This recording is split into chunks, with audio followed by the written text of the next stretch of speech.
Hola, mi amigo querido, qué alegría una vez más juntos aquí para estudiar la palabra de Dios. Así como el cuerpo físico necesita alimento diario, el espíritu también necesita el pan nuestro de cada día, el pan espiritual, las enseñanzas de Jesucristo. Hoy vamos a la lección número 2 para el 11 de julio del año 2026. Y el título de la lección es El mensaje de la cruz. Sabes, mi amigo, vivimos hoy en una época fascinada por el conocimiento y la tecnología.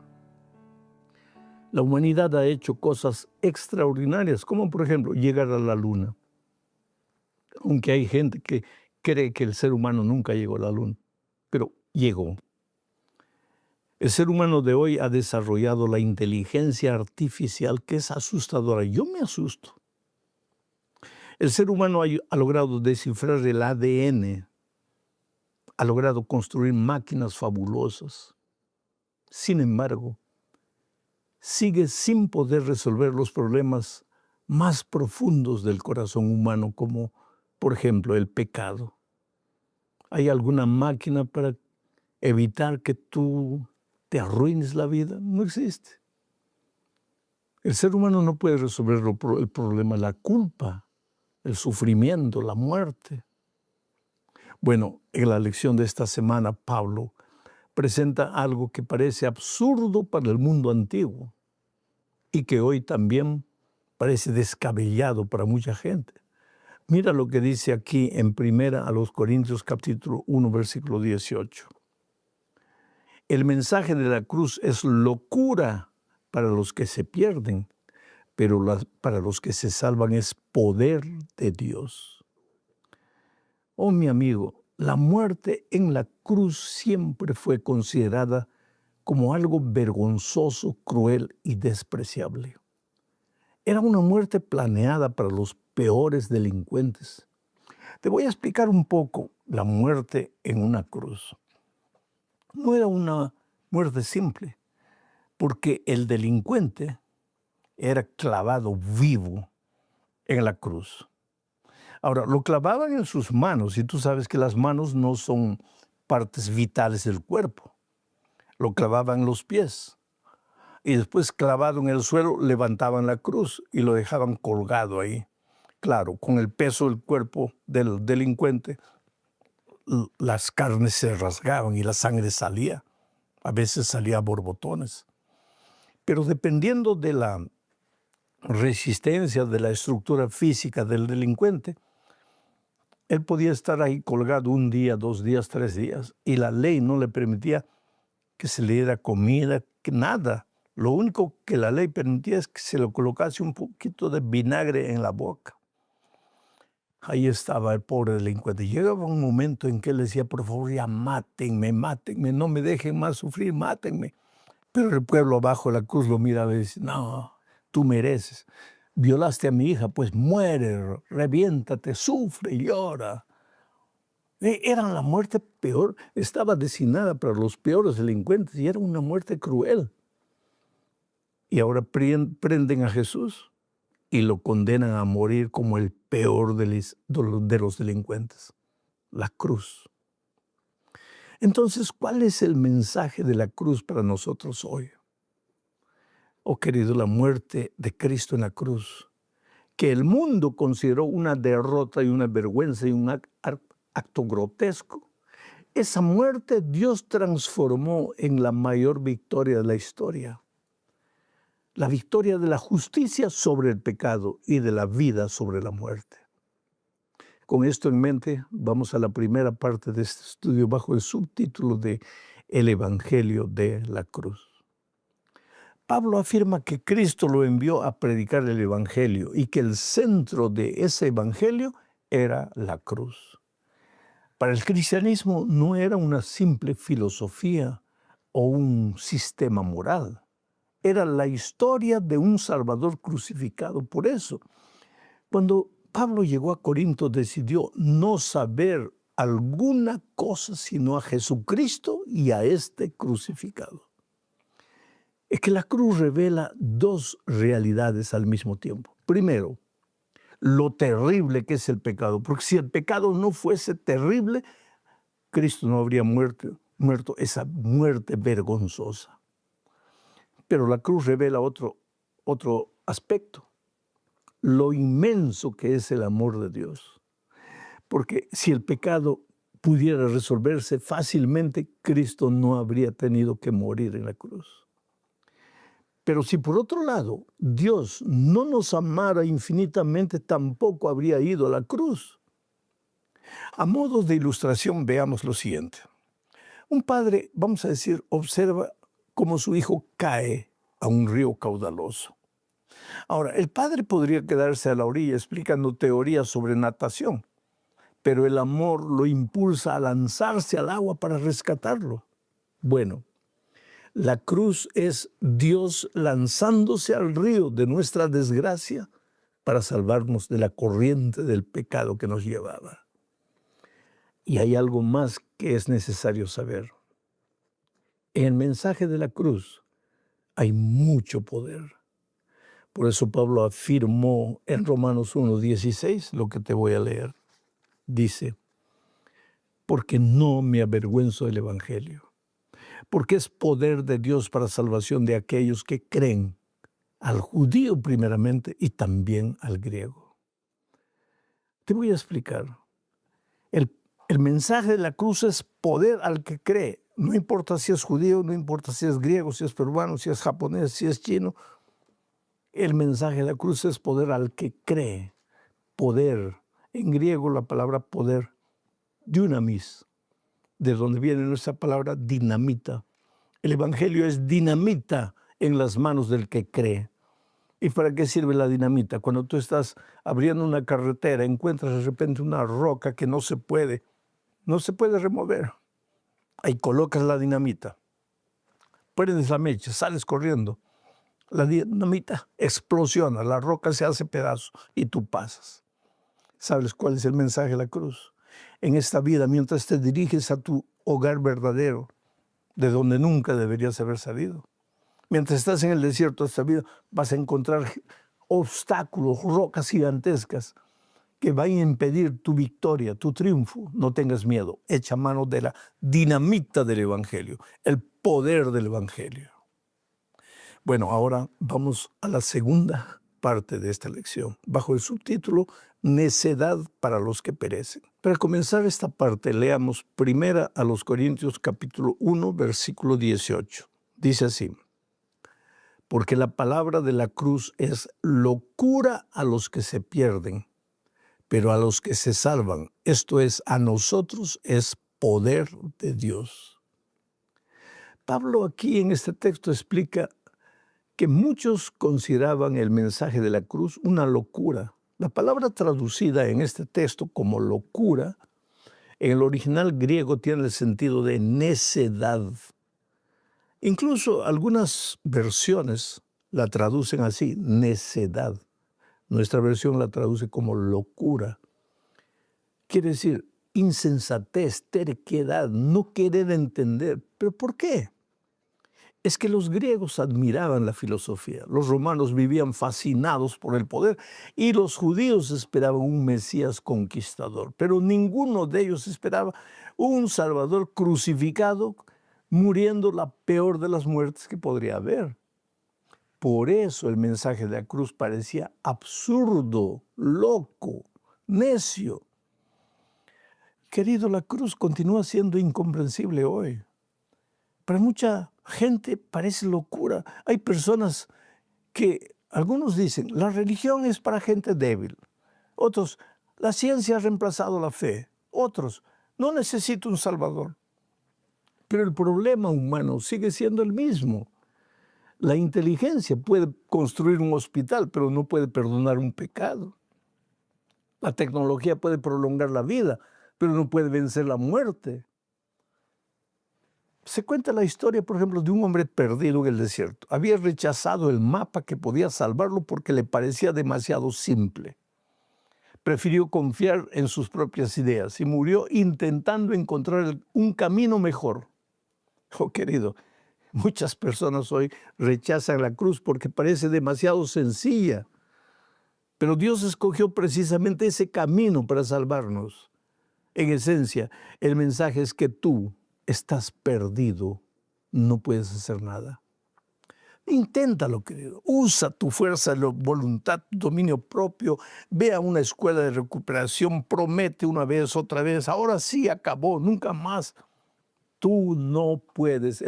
Lo primero que el mensaje de la cruz te enseña es que tú no puedes.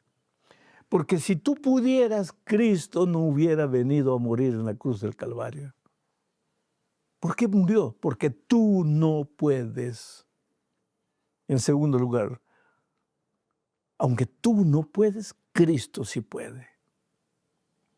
Entonces, si tú no puedes, pero Cristo puede, ve a Jesús. ¿Te parece muy sencillo? Ve a Jesús. Las cosas simples de Dios son las cosas revolucionarias de Dios en esta vida. Vamos ahora a la tercera parte de este estudio bajo el subtítulo de Poder para quienes están siendo salvados. El sentido del texto que leímos, primera a los Corintios 1:18, es demasiado claro como para no percibirlo. El mensaje de la cruz depende de cómo lo mires.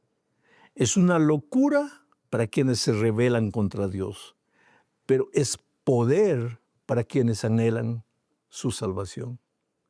Mientras algunos ven locura en la cruz, otros descubren poder en la cruz. Pablo enseña que en la cruz Jesús realizó algo que nadie más podía hacer. Mediante su muerte, Él reconcilió al ser humano con Dios, pagó la deuda del pecado y abrió el camino de la salvación. La cruz no es simplemente un símbolo religioso, es el lugar donde nuestra condenación fue colocada sobre Cristo, porque nosotros habíamos pecado y nosotros merecíamos morir, pero no queríamos morir. Entonces Cristo ocupó nuestro lugar de muerte. Muchas personas intentan salvarse por sus propios esfuerzos, siendo buenas, haciendo obras buenas, acumulando méritos, pero Pablo enseña que la salvación viene únicamente de Dios. No nos salvamos a nosotros mismos. Somos salvados únicamente por la gracia de Cristo. Observa esta ilustración que te voy a hacer. Un hombre debe millones que jamás podría pagar. Pero ahí viene un benefactor desconocido y cancela completamente la deuda. El deudor no puede contribuir con nada, porque nada tiene. Solo le resta aceptar el regalo que el benefactor le da. Bueno, así funciona la salvación. Tú y yo estábamos condenados a morir porque la paga del pecado es la muerte. Pero nuestra deuda fue pagada por Jesús en la cruz del Calvario. Así que, aunque hayas hecho lo que hayas hecho, aunque hayas caído a lo más bajo de la vida, no te desesperes. Hay esperanza para ti. Lo único que Jesús no puede hacer por ti es abrir el corazón, porque Él es respetuoso, Él no puede derribar la puerta de tu corazón. Él te llama. Pero cuando tú dices, Señor, aquí estoy, yo no puedo, ahí viene Él y hace lo que tú no puedes hacer por ti mismo. Ahora vamos a la cuarta parte, bajo el subtítulo de Un Mesías crucificado.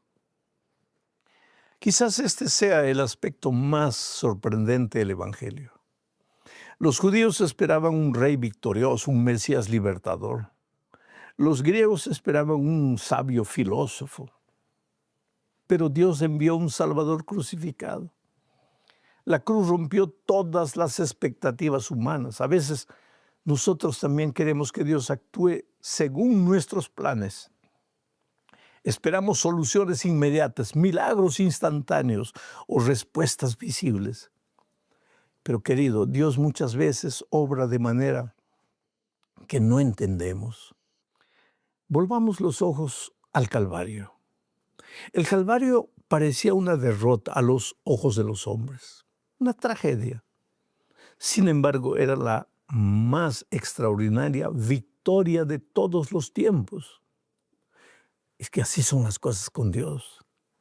Lo que para ti te parece derrota se transforma en victoria. Piensa en José, por ejemplo, José de la Biblia. José pasó años en una prisión egipcia. Desde su perspectiva, todo parecía un fracaso, pero Dios estaba construyendo un camino hacia el palacio.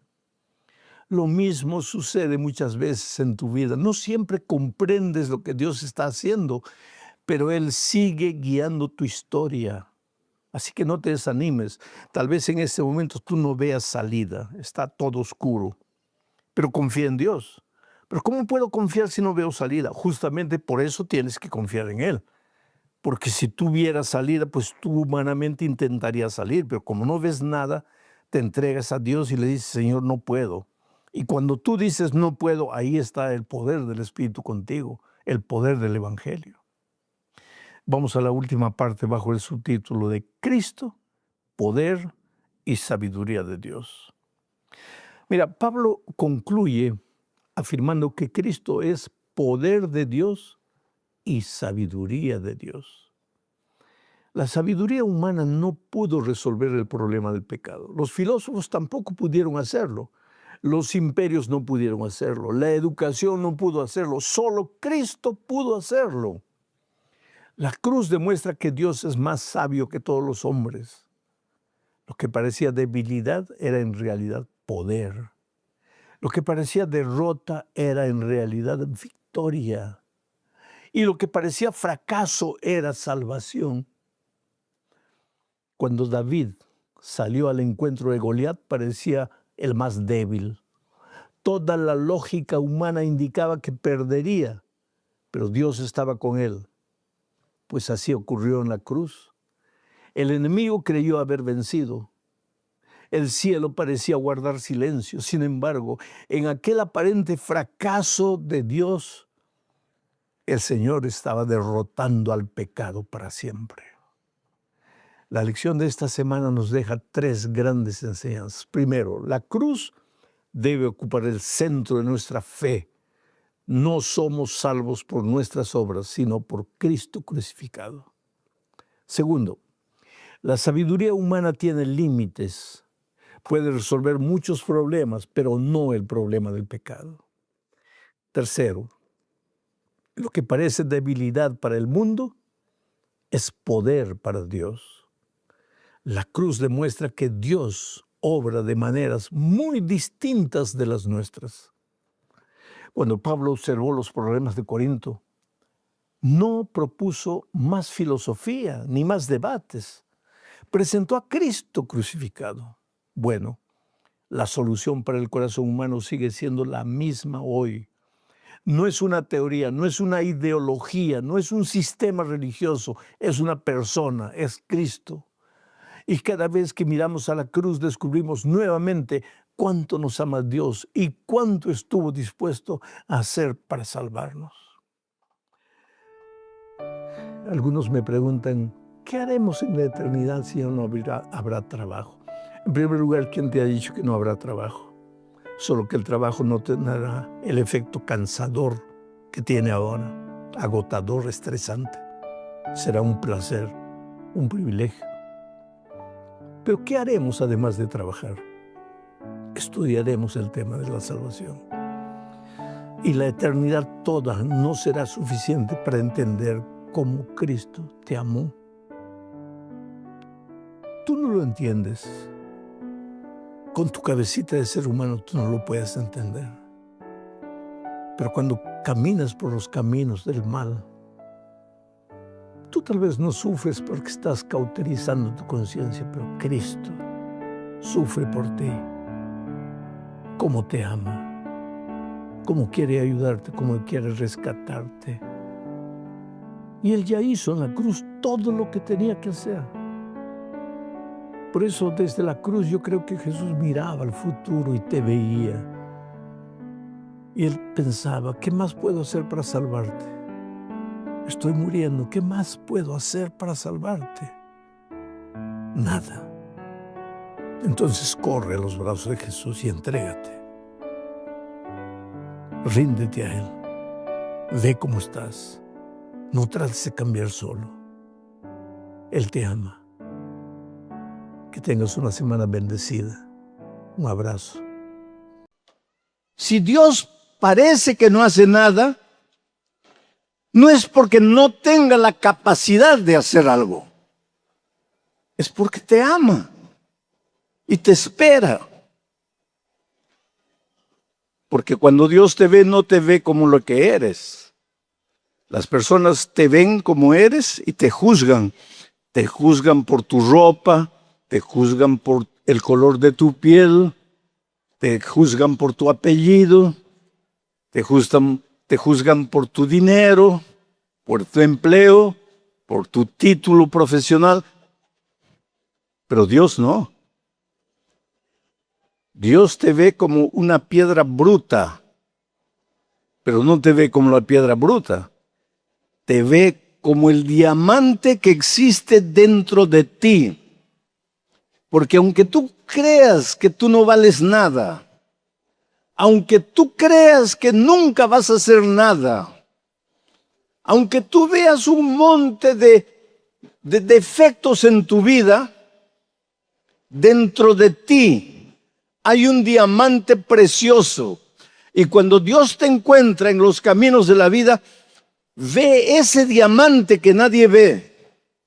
Y si le entregas tu vida a Dios, Él te va lapidando, Él te va burilando, Él te va limando. Y un día llegas a ser el diamante precioso que nadie veía. Pero para eso tienes que entregarle tu vida a Jesús. Y ahora vas a entender mejor el texto bíblico. Vamos al texto. Dice así: Jehová de los ejércitos está con nosotros. Nuestro refugio es el Dios de Jacob. Jehová de los ejércitos. Tú sabes que Dios en la Biblia es conocido por muchos nombres. Jehová Jireh, Elohim, Adonai y muchos otros nombres. Tiene como 20 nombres. Uno de ellos, y el más expresivo, el más relevante, es Jehová de los ejércitos. Ahora, ¿alguna vez te has preocupado por qué es Jehová de los ejércitos? ¿De qué ejércitos? No se trata de soldados humanos. Se trata de ejércitos de ángeles. Ángeles guerreros, ángeles defensores, ángeles con espada en la mano.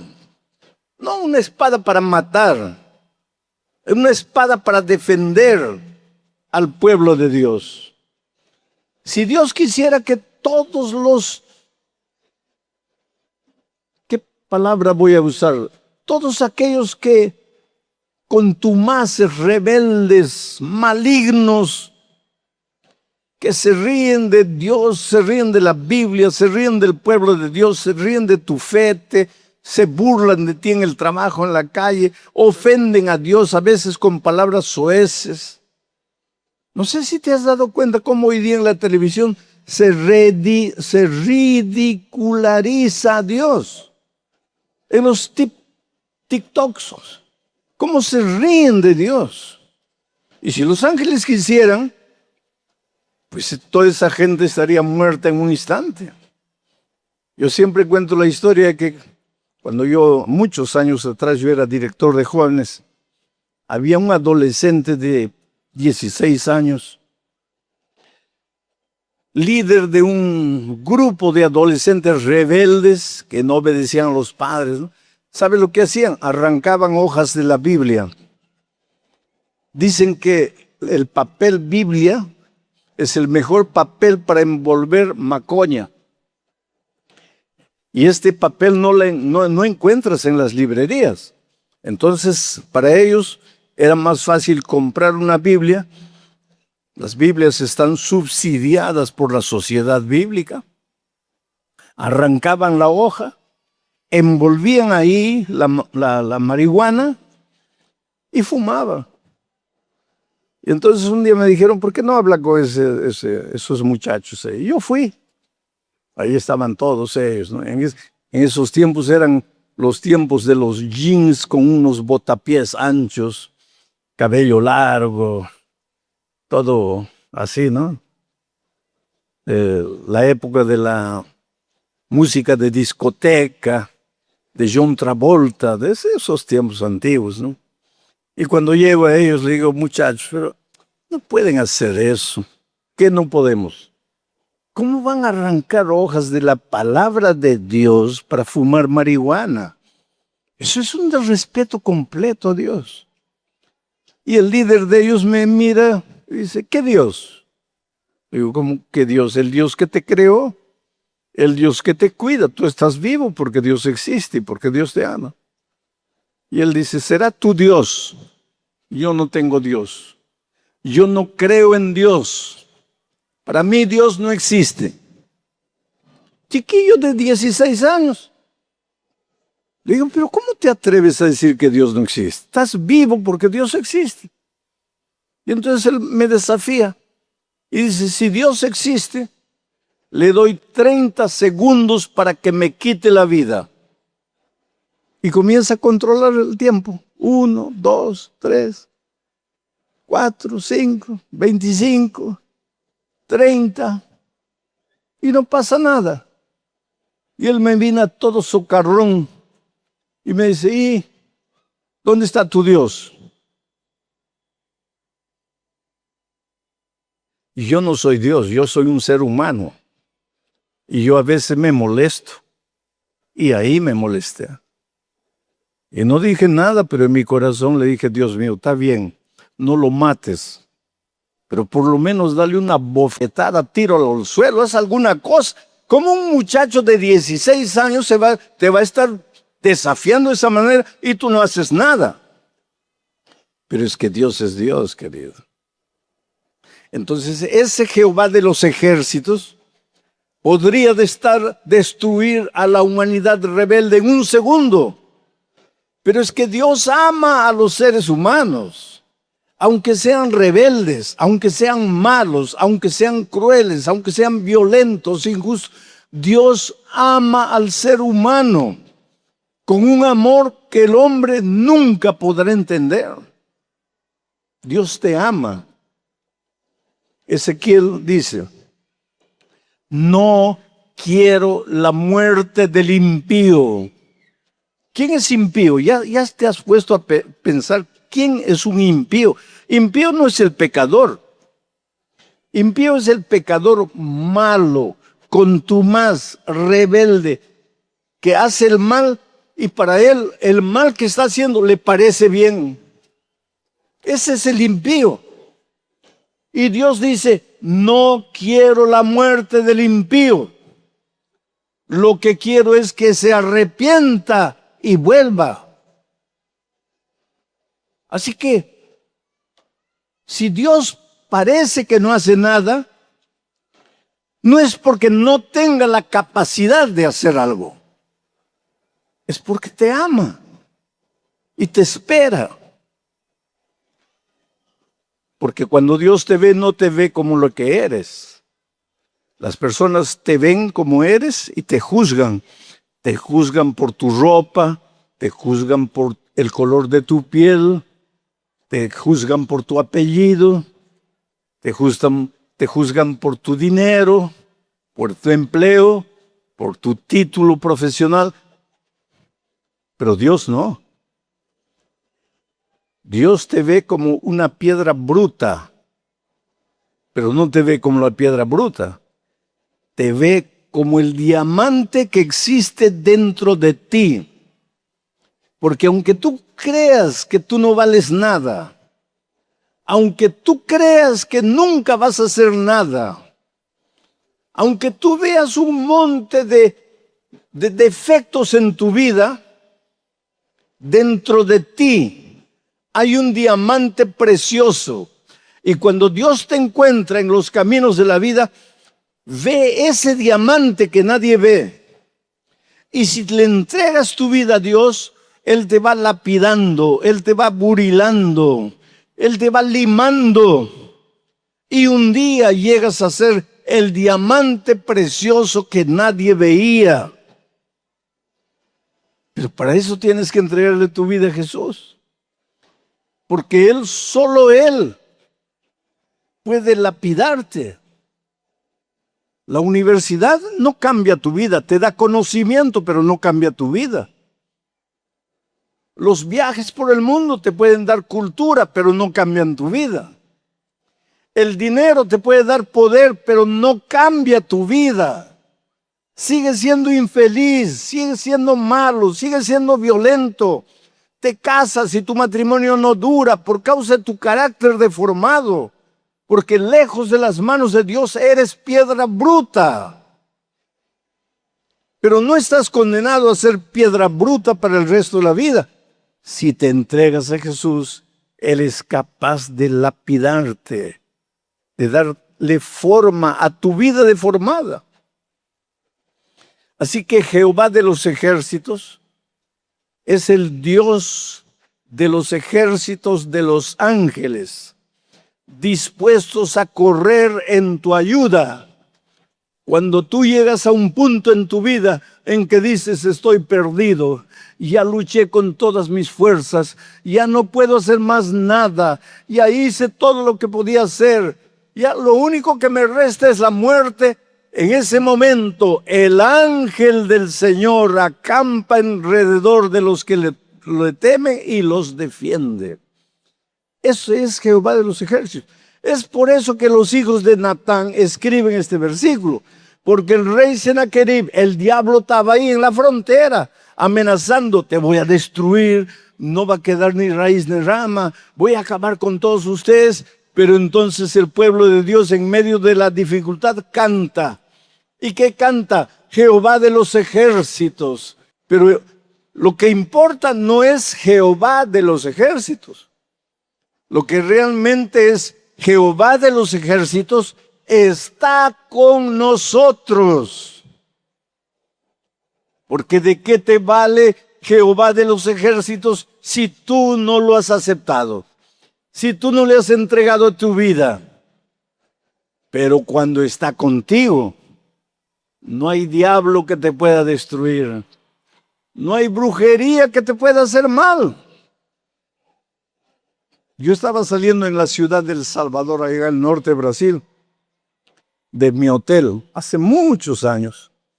Yo debería tener en esa época, 35 años. Y cuando salgo del hotel, abro la puerta de mi cuarto, veo un tremendo círculo de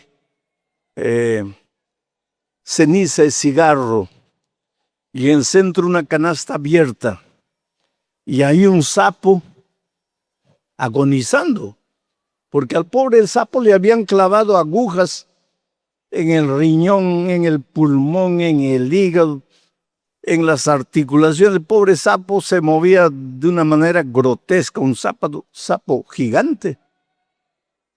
Y pues yo abro la puerta del cuarto, veo esa escena y doy un paso atrás. Y llamo al gerente. Le digo, ¿qué han hecho aquí en mi puerta? Y él sube y ve y me dice, señor, disculpe, le han hecho una brujería. Le digo, pues yo no creo en brujerías, lo que yo quisiera es limpien, porque era un círculo gigantesco. Y yo le digo, yo quiero salir, no voy a saltar, por favor limpien. Y él mandó a llamar y aparecieron dos muchachas con su escoba, su pala. Y el gerente le dice, limpien. Y ellos dijeron, no señor, nosotros no podemos tocar eso. Ya limpien. Y una de las muchachas, con miedo de perder el empleo, empieza a llorar. Y le dice, señor, por favor, no podemos tocar eso. Eso fue hecho es un trabajo de brujería y solo puede ser deshecho por un brujo del bien. Entonces hay que buscar un brujo del bien, porque si tocamos eso, nos alcanza la maldición. Y yo entendí. Esa pobre señora no Jehová de los ejércitos. Existe, sí, pero no está con ella, porque ella no le entregó la vida a Jesús. Y si tú no le entregas la vida a Jesús, pues tú tienes que tener miedo de todo. Miedo del terremoto, miedo de que el avión se caiga. Ayer estábamos viniendo de Oruro y el pastor, cuando llegamos a tierra, me dice, ¿viste cómo el avión casi se cae? Yo le digo, ni me di cuenta, yo estaba durmiendo. Pero ¿cómo es capaz de dormir? Jehová de los ejércitos está con nosotros. Pobre mujer, estaba ahí llorando con miedo de perder el empleo. Yo le digo, hija, dame la escoba, ya que ustedes no pueden, dame la escoba, dame la pala, yo voy a limpiar. Y la muchacha llorando me dice, Señor, no toque eso. No toque eso porque la brujería lo va a alcanzar. Está viendo ese sapo, está viendo esa aguja en el corazón. Usted va a morir del corazón. O del pulmón, mire la aguja en el pulmón. O del riñón, míralo. O de las articulaciones. Miren cómo han clavado la aguja en las articulaciones. Pero ese texto no es teoría, esa es la verdad. El Señor de los ejércitos de ángeles está conmigo. Tomé la escoba, tomé la pala, limpié todo. Ya estoy con 80 años. ¿Qué me hizo el diablo? Mi corazón está bombeando a todos lados. Mi pulmón está aquí. Mis articulaciones perfectas. ¿Qué me hizo el diablo? Me hizo perder el cabello. ¿Y cuál es el problema? Sin cabello yo puedo vivir. Querido, cuando Jehová de los ejércitos no está contigo, la vida es una turbulencia permanente. Tienes miedo de perder el empleo, miedo de que no vas a tener dinero para pagar la universidad, miedo de enfermarte, miedo de contagiarte, miedo de salir, miedo de entrar. Una vida con miedo, ¿para qué vivir? Levanta la cabeza, camina. Pero pastor, hay mucho peligro en la carretera. Ve, Jehová de los ejércitos está contigo. Ahora imagina el pueblo de Dios en Jerusalén cantando este salmo. Jehová de los ejércitos está con nosotros. Sennacherib del otro lado, voy a entrar, los voy a destruir. Y ellos seguían cantando, Jehová de los ejércitos está con nosotros.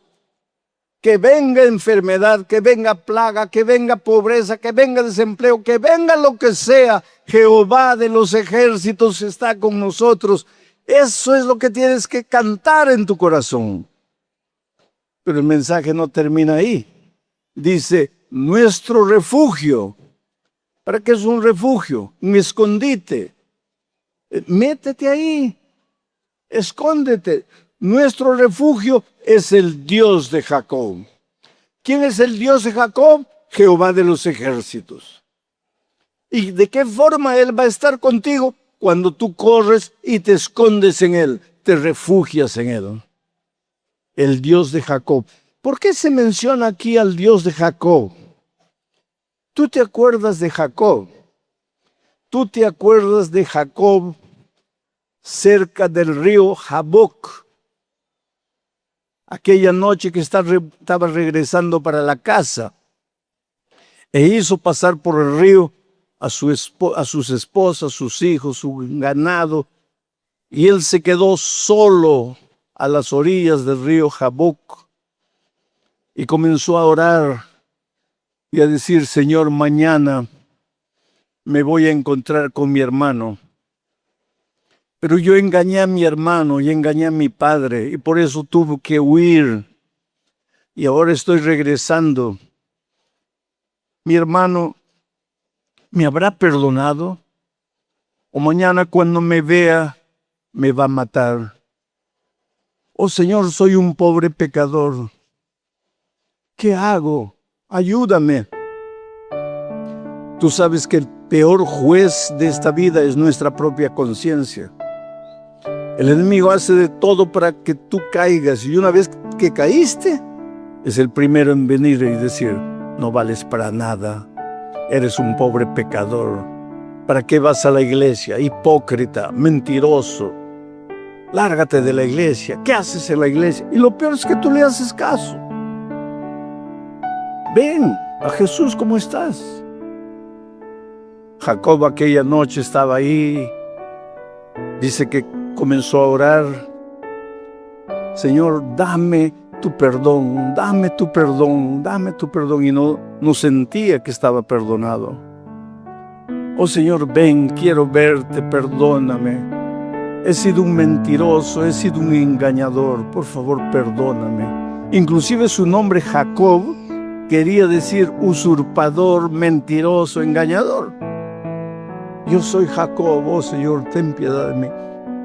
Y de repente el sol ya comenzó a despuntar allá en el horizonte.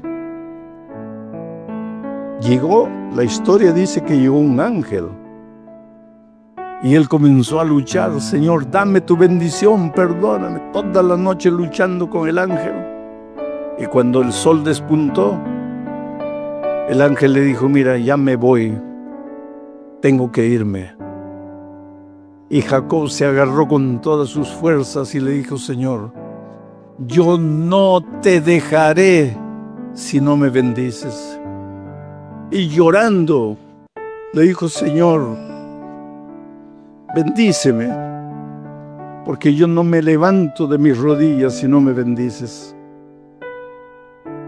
Y entonces el ángel le quebró la coyuntura de la cadera. El pecado trae dolor, querido. Aun cuando Dios te perdona, el pecado tiene consecuencias. Le quebró la coyuntura, pero lo bendijo. Y le dijo: desde ahora ya no te llamarás Jacob. A partir de hoy te llamarás Israel, porque Jacob quiere decir mentiroso, usurpador, engañador. Y ese viejo Jacob muere aquí. Ahora nace Israel. Has cambiado de nombre porque has cambiado de vida. Y ahora cuando los hijos de Corea escriben este salmo, claman a ese Dios, al Dios de Jacob. ¿Por qué? Porque cuando llegó el enemigo, todos comenzaron a recordar sus pecados. Y todos pensaron: esta maldición nos está llegando porque hemos pecado. El enemigo nos va a destruir porque hemos pecado.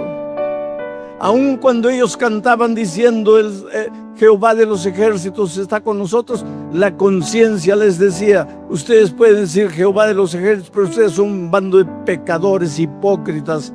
Mira, hay escondido por ahí dioses, imágenes de dioses paganos. Ustedes no valen para nada. Pero entonces ellos dicen: nuestro refugio es el Dios de Jacob, el Dios del perdón, el Dios de la transformación. Oh, mi querido, yo te digo en el nombre de Jesús, tú puedes haber caído feo en la vida, pero no importa dónde estés, no importa dónde te has ido, no importa cuán hondo has caído, no importa las atrocidades que hayas hecho en tu vida, hay perdón para ti, porque tu Dios no solo es el Dios de los ejércitos, es el Dios de Jacob. Esta noche tú puedes salir transformado, perdonado, purificado de tus pecados. Pero para eso tienes que correr a tu refugio. Y el texto dice que tu refugio es el Dios Jacob. Entonces esta noche tú eres lo más precioso de Jesús, pero sin Cristo tú no eres nada. Entonces yo te voy a hacer una invitación. Esta invitación no es solo para los miembros, no es para los miembros de iglesia, porque ustedes un día ya se levantaron, ya fueron adelante, ya le entregaron la vida a Cristo. Esta invitación es para aquellos que un día se regocijaron en la iglesia, pero hoy día están lejos de Dios y lejos de la iglesia y necesitan devolverse a Jesús. Esta invitación también es para aquellos que han estudiado la Biblia ya y que podrían bautizarse, pero que todavía no se han bautizado y ya tienen que tomar su decisión.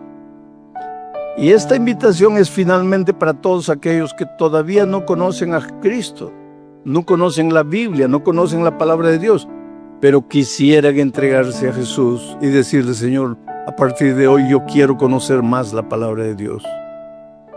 Voy a pedirte que te levantes y vengas aquí adelante entregándole la vida a Jesús.